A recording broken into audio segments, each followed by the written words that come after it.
Honestly, at first glance I was a little underwhelmed by this new for 2016 offering from the motor company. I thought it was a little sparse, a little spare, and an exercise in understatement. It wasn't until I started to familiarize myself with the bike that I realized this is the whole point of the design. Still, my disappointment persisted as I labored under the misconception that this bike was just a lightly modified version of existing Sportster models. But again I was off target, since it actually uses a slightly different frame than the other Sporties, and comes with enhanced suspension as well. At this point, I abandoned all of my preconceptions and took a slightly more objective look at the Roadster, finally willing to give it an honest chance. This is what I found. Design, there is no delicate way to say this, so I'll just say it. This is kind of a peculiar looking machine. Kind of reminds me of the earless, tailless cat named Old Bob that hung out at the shipyard docks. The rear fender comes chopped back to the struts, and the low bars and mirrors lends it the earless look. Word from the factory is that they took a number of influences and mashed them together for this project. Features from the single quote 50s era KHR models and subsequent racers based on the Oath, Ironhead, Sportsters made the DNA pool, and the new Roadster carries the same cut-down, bare bike look.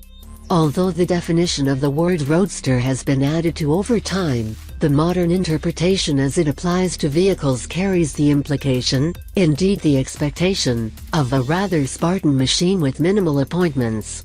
That's what we have here, reminiscent of the old gasser bikes where everything that didn't directly contribute to performance got cut off / removed / uninstalled. I guess one could call the fastback saddle somewhat Kafkaesque, and the lightning holes in the heat shields and belt guard could really come from almost any era. As a bona fide member of the Dark Custom series of bikes, the Roadster comes with the blackout treatment in full effect, from the split-spoke cast rims to the engine, heat shields and shock springs for a final tie-in to Harley's backyard custom heritage. This ride carries a number of features that are newly made for the 2016 model year, to include sportier suspension, fined timing covers, special cast wheels, special seat, and as always, model-specific tank graphics. Chassis: the factory pulled the steering head in a bit for 28.9 degrees of rake and 5.5 inches of trail. Geometry it claims is optimized for agility in keeping with the race-attested bend of the Roadster.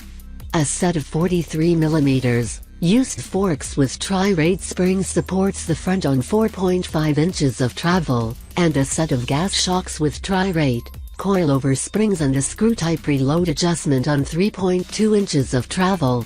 I like inverted forks for their stability and torsion resistance, and these make the Roadster look like serious business. Definitely my favorite of the new for 2016 features.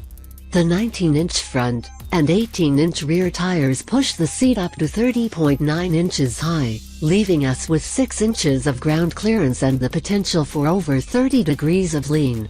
All of this gives us more suspension travel and lean angle than you would normally expect from a Sportster model. Twin pot calipers bind the overkill-sized, 300mm front brake discs, with a third dual piston binder in back. You can add the ABS option for a few dollars more, or go old school with the unaugmented brake system. I would point out that dual 300s are much more than is called for on a 568-pound machine, but the dual piston and anvil calipers act as a limiting factor, to avoid overbraking I suppose. A 120/70ths R19 front and 150/70ths R18 rear hoop rounds out the rolling chassis with a decidedly street racy tread profile. Drivetrain: the Sportster lineup has essentially used the same basic engine design since 1986, so this engine has certainly paid its dues. There have been a number of innovations and improvements over the years that make this mill superior to its forebears, no matter how much they look alike. Harley went to fuel injection across the board to meet emissions standards, but so far have kept the Sportster as an air-cooled mill in its characteristic 45-degree V-twin configuration.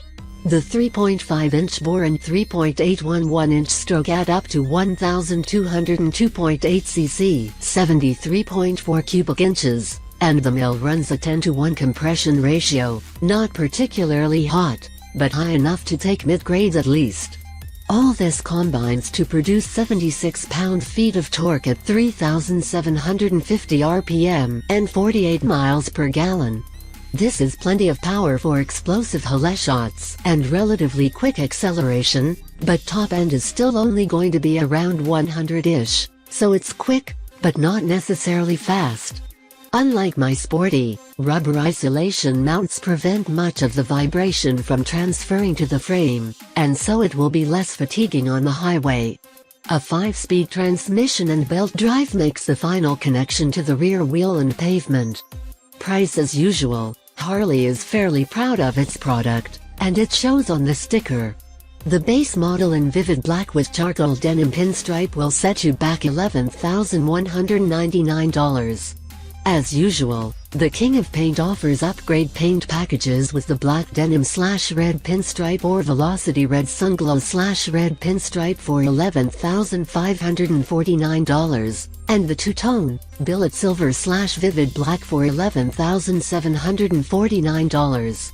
ABS will run you another $795, and the security option is another $395. California brothers and sisters can expect to see another bill tacked on for your unique emissions requirements.